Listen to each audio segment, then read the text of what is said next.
Друзья мои, приветствую всех! Меня зовут Николай Соловьев, и мы сегодня с вами на моем канале. Если вы хотите на него подписаться, не забываем нажимать колокольчик, потому что на нем очень много интересного. А сегодня я расскажу о тех техниках, о той технике, которую знали наши предки в старорусском висцеральном массаже, старославянском. Он известен под разными названиями в разных школах. Я сегодня вам покажу ту интерпретацию, которую я выработал за время работы, и то, что мне показывали мои учителя. Это будет интересно как специалистам, работающим в сфере оздоровления с телом человека, так, возможно, и людям, которые рассматривают вопросы самопомощи. То есть вы можете взять, не знаю, там, любую пластиковую бутылку, навернуть на ней пробочку и исполнять то же самое самостоятельно, никуда не спеша, и у вас тоже все получится. Но сегодня, конечно, вы будете смотреть на мои руки и смотреть последовательность. Потом можете пересматривать и запомнить алгоритм, как я это делаю. Я вам покажу сегодня малый круг старорусского, старославянского висцерального массажа, массажа живота. Он предшествовал такому вопросу, как, помните, наши бабушки ставили банку на живот, если у человека там немножко переработал, если у него есть определенные проблемы с кишечником. Это может быть замечательной профилактической процедурой, поэтому я рекомендую все это делать хотя бы раз в недельку, каждому самостоятельно, чаще не надо, и вы будете намного лучше себя чувствовать, и будет замечательно работать ваш кишечник. А зачем нужен этот старославянский висцеральный массаж живота и так далее, и так далее? Мы говорили об этих разных названиях в разных школах. Прежде всего, он санирует такие вещи, как венозный застой, то есть недостаточный отток лимфы либо венозной крови. Застой в определенных органах, возможно, какие-то микроспазмы кишечника, отдельных органов желчного пузыря, печени, желудка. Заодно вы можете понимать, смещен орган, не смещен, нужны вам какие-то дополнительные техники. Либо этой достаточно. Ну и, конечно, вот это вот отдавливание по этому принципу позволяет все эти вопросы очень хорошо санировать. Где вы должны уделить внимание больше, прежде чем вы приступаете к подобным техникам? Спросите у человека, есть ли у него желчекаменная болезнь, да? И там работайте очень аккуратно, чтобы не спровоцировать движение камней. Есть ли у человека мочекаменная болезнь, тоже мы в районе почек работаем аккуратно. Есть ли какие-то проблемы, либо операционные вмешательства, хирургические вмешательства в зону кишечника, вот здесь надо быть крайне аккуратным, возможно, там есть какие-то спайки, и мы идем от первого посыла, не навредим.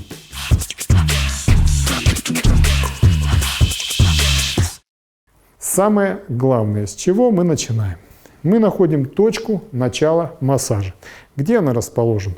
Вот здесь, где у нас сходятся ребрышки. А кто у меня на канале давно, он уже знает, что я говорю простым языком для обывателей. Итак, я повторю. Точка находится вот здесь, где у нас сходятся ребрышки и пупочек. Мы делим это расстояние на 3 части. И точка в верхней трети – это точка начала массажа. Ставим сюда пальчик, либо, если вы используете в самомассаже какой-то предмет, надо расположить его в этой точке. Это точка и начала, и окончания всех наших действий. В конце массажа мы здесь уже посмотрим, насколько будут другие ощущения. Надавливание происходит следующим образом. Вы будете давить спокойно, вертикально, где-то примерно в районе от 30 секунд до минуты. Надавили и просто держим. Если у человека есть какие-то неприятные болевые ощущения, они должны постепенно уходить. Если они за минуту не ушли, поэтому хорошо иметь либо часы перед собой с секундомером, либо ощущать это время, то человек вам должен сказать, и вы тогда должны прекратить надавливание. Если ушло раньше неприятное ощущение, то можно уходить с точки чуть раньше. Ушло неприятное ощущение, его по сути и не было, да? Значит, смотрите, дальнейшее движение. От этой точки я иду к нижнему краю ребер. Вот такой вектор. То есть степ-бай-степ, да? Нажал. Я буду работать чуть ускоренном темпе. Переставил пальчик буквально рядом. Снова нажал по вертикали. То есть мы сейчас идем, обдавливаем трассу, проток желчного пузыря. Особенно это важно для тех, у кого есть дискинезия, то есть какая-то дисфункция желчевыводящих путей. Для тех людей, кто мало пьет, у кого не налажен питьевой режим, кто считает, что газировка ему может заменить все остальное на свете. Поэтому это очень важно, очень-очень. Вот такими спокойными надавливаниями я дошел до края нижнего ребра. И обстучал, положил руку, то есть завершается вот эта трасса чем? Я кладу руку, беру кулачок и простукиваю. В течение 5-7 секунд. Следующий вектор, по которому я пойду, от этой точки как раз к соединению наших ребер, мечевидному отростку так называемому. То есть трасса располагается моего движения вертикально вверх, по белой линии живота. Никуда не торопимся, просто выполняем то, ради чего мы это делаем. Свою работу. Помогаем людям, либо самому себе, если это разговор идет о самопомощи. Вот здесь было неприятно, да? То есть в этой точке я остановился, надавил, и я чувствую там, знаете, такое мышечное напряжение. Я не пытаюсь его раздавить, я просто держу, чтобы этот спазмик разошелся. Вот он начинает расходиться, да, есть такое ощущение, человеку становится легче, легче, легче, спазм разошелся, у меня как будто пальчик провалился, да, все, ушло. То есть и надо держать постоянно контакт с человеком, кто у вас на рабочем месте, на кушеточке, да, то есть мы смотрим на человека, чтобы он у нас был розовенький, красивенький, как моя ассистентка, чтобы он ровно дышал, чтобы у него не было неприятных ощущений. Вот сейчас еще тоже здесь додавлю, да, не очень комфортно. То есть помним, что точку можно надавливать до минуты. Просто нажал и держу длинными такими нажатиями. Вертикальное нажатие, вот как я работаю. Все закончилось, положил руку. Примерно 2 удара в секунду, может чуть-чуть реже. И третья трасса, то есть я иду вот так елочкой, она будет к нижнему краю ребер. Только уже с левой стороны. Идем, никуда не торопимся. Если где-то, вот, допустим, сейчас был небольшой спазмик, да? Нет, разошелся сразу. Нигде болевых ощущений нет. То есть, допустим, если человек не соблюдает режим питания, если у него очень много коротких углеводов в жизни, то есть поджелудочная железа может быть немножко отечной. Как мы понимаем и представляем, в отечный орган не поступает нормальное кровоснабжение. То есть что там происходит? Так называемая гипоксия, да, скрытое кислородное голодание органа. Поэтому вот такими незамысловатыми действиями мы можем эти спазмы убирать, санировать и, соответственно, улучшать человеку качество жизни.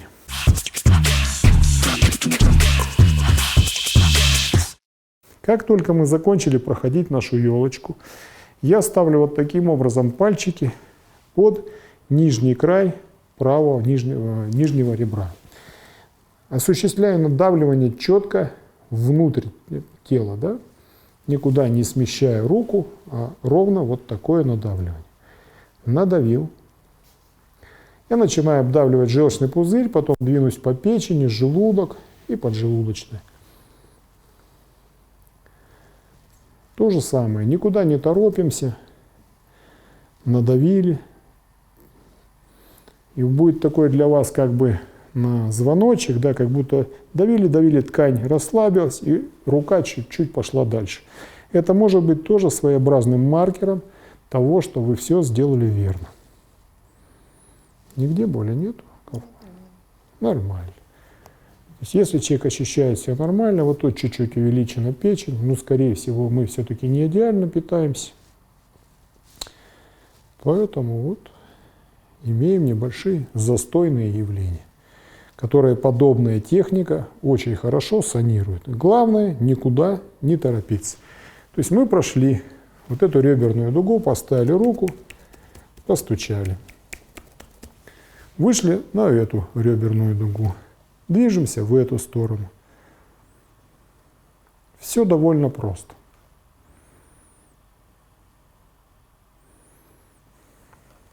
Переставили пальчики, нажали, а вот тут у нас есть неприятные болевые ощущения, да?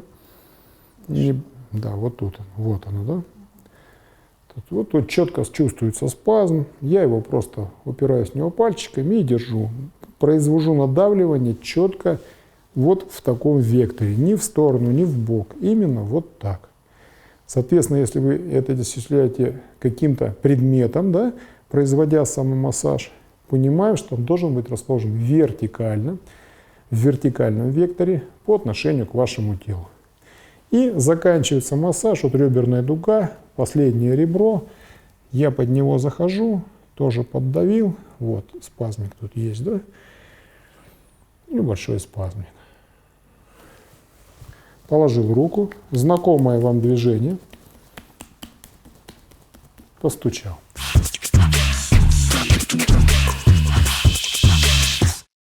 Переходим к следующему действию. Вот смотрите, соединение прямой и косой мышцы живота, вот примерно на уровне пупка, здесь будет четко лоцироваться, пальчиками вы можете пропальпировать, есть такие как бы ямочки между мышц.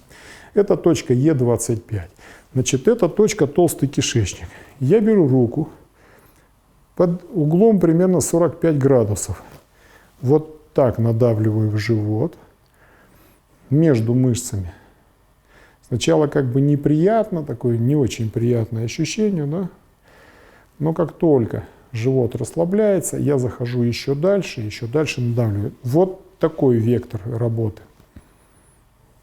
Примерно минуту держу. То же самое делаю с этой стороны. Поставил руку, нашел точечку, выемку между мышцами на уровне пупка, нажал, подержал и добавил движение. Комфортно?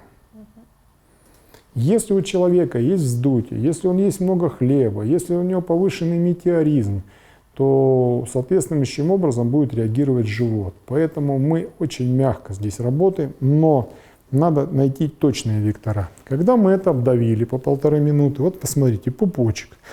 Китайцы называют эту технику изгнание ветров. Я располагаю пальчик по белой линии живота сразу за пупком и надавливаю вертикально. Пальчик, который выше, не больно? Немножко больно. Удерживаю.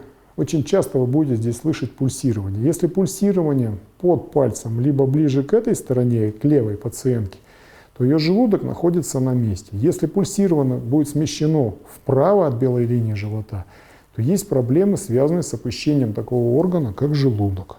Итак, следующее положение пальцев, у нас предыдущее было вот такое. Меняем четко под 90 градусов. Напомню, техника называется изгнание ветров. И то же самое осуществляем надавливание в живот. Вот это вот положение пальцев более болезненно. Очень часто, если человек страдает, еще раз повторюсь, излишним газообразованием, да, как раз кишечник будет себя более комфортно чувствовать, могут выйти газы. И под 45 градусов в одну сторону поворачиваем, обдавливание, и в другую. Все делаем по часовой стрелке. По часовой стрелке. Весь вектор движения у нас вот такой. Значит, потом завершаем массаж. Берем кулак. Это может быть постановка банки. Бабушки наши стали горшки чугунные и так далее. Ставим кулак, нажимаем, скручиваем все под 90 градусов и держим примерно минуту. Не больно, комфортно. То есть вот завершающее движение. Если вы поставили банку, вам не придется держать кулак. Но на камеру мне проще было вам, ребят, показать, чтобы вы могли это использовать, как я это делаю в очень простых условиях.